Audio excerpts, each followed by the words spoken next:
Oh, mboka ndenge nini, mboka ndenge nini. Oh, mboka ndenge nini, mboka ndenge nini, mboka nini. Oh, mboka nini vraiment. Bonjour à ta solité. Bonjour à ta solité. Président Félix, nous avons monté. Oh, c'est ndenge nini, mboka nini. Oh, peuple nini, peuple nini, peuple nini. Oh, peuple nini, mboka nini. Bonjour à ta solité. Beauté, pardon. Beauté, pardon, beauté. Oh, peuple nini. Mboka mobimba, banda bino banda manda, détournement qui moyibi. Et bandi juste. Un bazali va détourner. 30 millions.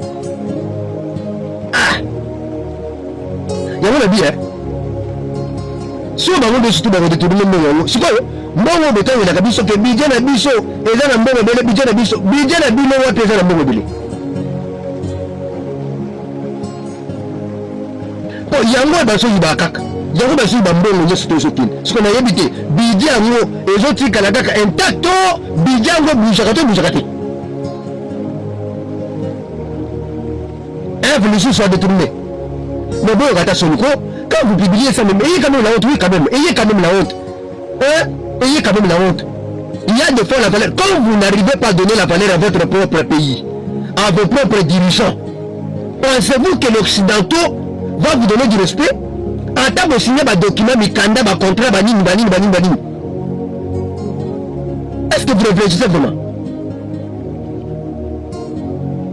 Vous avez vendu les minéraux de la République du Congo. Peut-être que c'est américain. Mais on n'a pas des entreprises. Il y a pour raffiner ma matière première. Dans le Congo, on a vu ça au niveau de Rwanda. Vous êtes obligés d'aller vous attendre avec le Rwanda pour que la matière et le Rwanda va travailler à Mboka Nini. Vous faites la honte de votre pays. Vous faites la honte de la République démocratique du Congo. C'est la honte. Si on n'arrive pas à vous dire ça, c'est la honte. Sans nous. C'est la honte. Pour ce pays, c'est la honte. Et va détourner. Yango, mandat na bino vraiment, mandat au yoka, son va détourner. Mandat au yoka, détournement. Etikali 2 ans. Etikali 2 ans. Ceux qui besoin mon até, etikali 2 ans. Élection, il y a gâteau voté, kaka, bon, on a bino. Élection, il y a gâteau voté. Soni. Ça fait la honte. Le 9 va saïba ibi. Mandat de Bosso il va quitter. Il y a sous combien va saïba ibi. Nabaye. Voilà mboka baye. Nabaye. Ça fait la honte. Mouta bayibi. Bazaï bayibi. Zambéo. Dans le tour de bas. Nicolas Razadi d'après toi le baki naï. Nicolas Razadi le baki. Ceux qui m'ont les projets après, les partages d'abord. Dans le but de Goyoka, Sony. Tourné. Élection tout le monde, ça les réalités. Élection tout le monde, ça les réalités. Oh, tout ça les qui marchent nous-mêmes. Tout ça les qui ndeko. Tout ça les qui t'attaquent maman. Makamoto Mouri. Comment les faire les bus? Bon, ça les réalités. Il y a qui marchent nous-mêmes, qui ndeko nangai, qui boila, qui pagnamou. Nous devons voter les gens qui sont compétents, capables de servir ce pays. Bande des inconscients. Merci. Vous avez volé les pouvoirs du peuple. Maintenant, vous envoyez, vous désinduisez en erreur vos militants, je ne sais pas, vos combattants, pour lancer des pierres à blesser vos propres compatriotes à qui vous avez volé la victoire. Dieu ne tardera pas à agir. En UMLC, nous disons avec Dieu nous vivons. Dieu ne tardera pas. Un pouvoir qui repose sur des mensonges, sur une discrimination, sur la tricherie, n'avancera pas. Dieu n'aime pas ce genre de choses. Na kati ya corruption, na kati ya iniquité. Un président conçu dans la corruption, mboka ekobeba, ezali potopoto, ye moko Félix alobaki. Toza bomoko, mutua ya kolongwa na bomoko, komo na enani likama. Akozwa likama, ekozongela ye moko. RDC met tous ses fonds dans la lutte contre les terroristes et pour mettre la paix au pays. Et nous sommes un peu plus ou moins distraits, on nous distrait à nous occuper des questions importantes de survie de l'humanité. Le monde devait se réveiller sans distinction des pays ou des régions du monde pour devoir soutenir la République démocratique du Congo. C'est peut-être la question que vous ne m'avez pas posée pour dire comment vous faites, en même temps vous protégez l'humanité, en même temps vous vous battez seul contre les terroristes. Comment expliquer le parc de Virunga, déclaré aire protégée de l'UNESCO, soit devenu le sanctuaire des groupes armés incontrôlés, le sanctuaire des terroristes? L'UNESCO croise les bras, n'a pas fait un plaidoyer au Conseil de sécurité des Nations Unies et le monde observe. On laisse à la République démocratique du Congo une responsabilité dont elle n'a pas provoqué. Ce n'est pas la RDC qui avait poussé le Conseil de sécurité des Nations Unies à dire à tous les génocidaires rwandais de venir ici laisser un couloir humanitaire.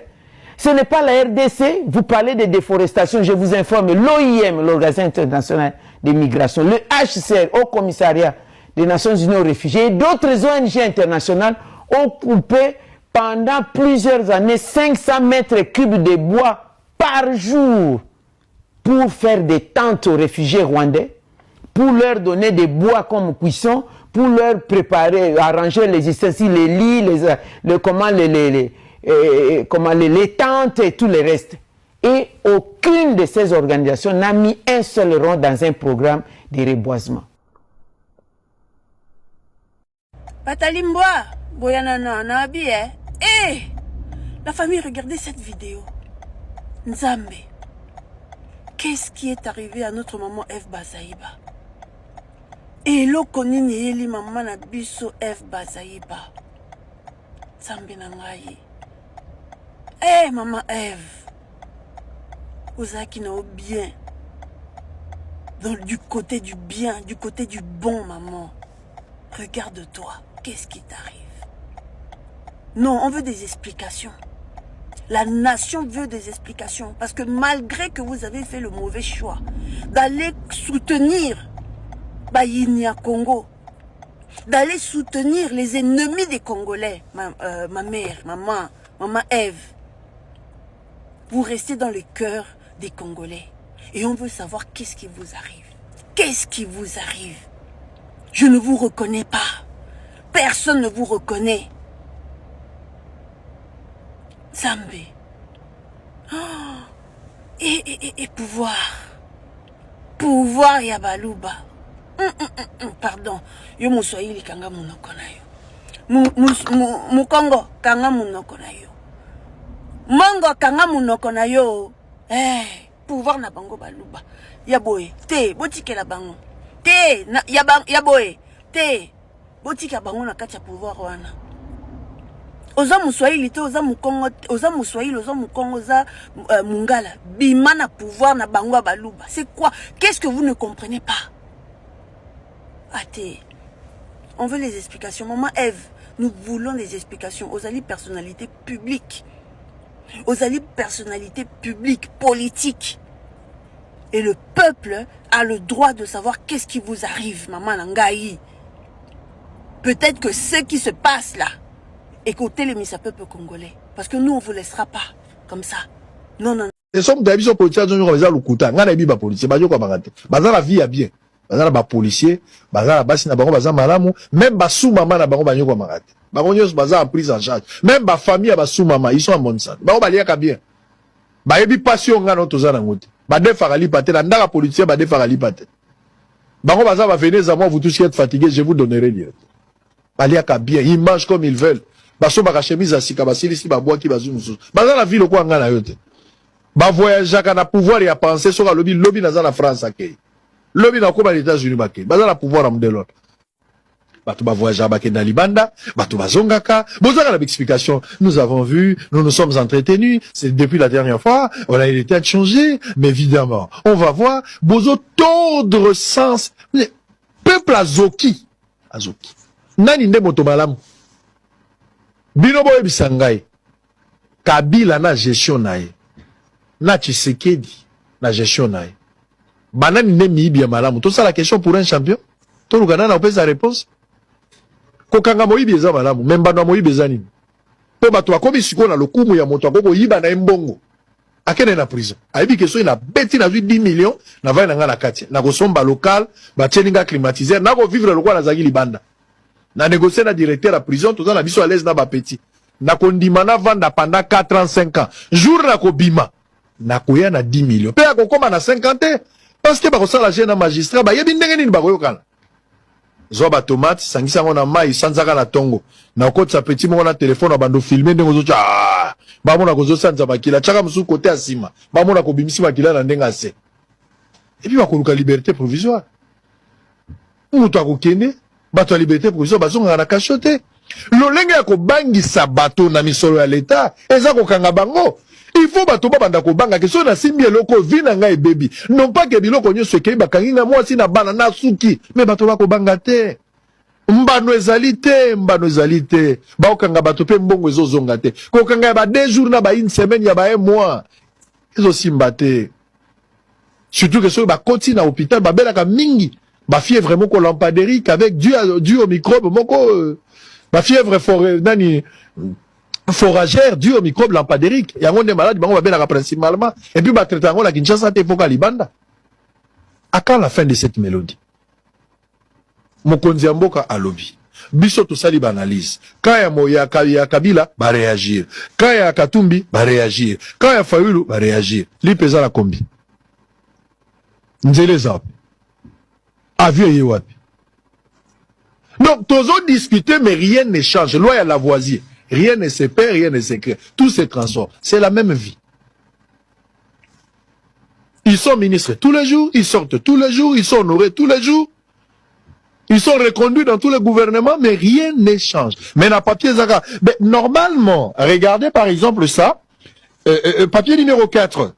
Je l'ai expliqué quand même, notamment par rapport à la dernière réunion qu'on a tenue. On est à français. Lubumbashi, Bongolo, Victoire, Matonge, Pongabi, et là combien? Zando, Bokassa, combien? Ndunda, combien? Quelle est cette politique? Mama Bazaï Babia Kotika la Simate. Moutamba M39, hier avait dit M33. Mama Bazaï Babimisi 33 millions de dollars. Bozo Kabato. Bato Bazana pressé à Kouyiba. N'avez pas besoin de la ligne. À ta pouvoir ici, malgré Bozo Kende. Mais beaucoup qui m'a d'abord boité. Nanga, Kabila, responsabilité dans la mine. Ceux qui voulaient nous quitter, Bouya Kokuta, la banque centrale, 100 francs pour Katana. Nekonangai, lelo na inikini, nekonangai, vol mais armé. Babi, bakoti, bakoti, bakapiste mbongo. Ozomona, donc tous en a combattu la Bukavu, en plein Kinshasa. Mboka eza dirigé, mboka eza la sécurité, mboka bazana bakoti. Chef de l'État zotala nemi takala. Chef de l'État siko zotala nemi takala. Yé azakumate, azakumate. Bosala ndengo nini. Tellement congolais pour tout bien dans la bateau. Ciao.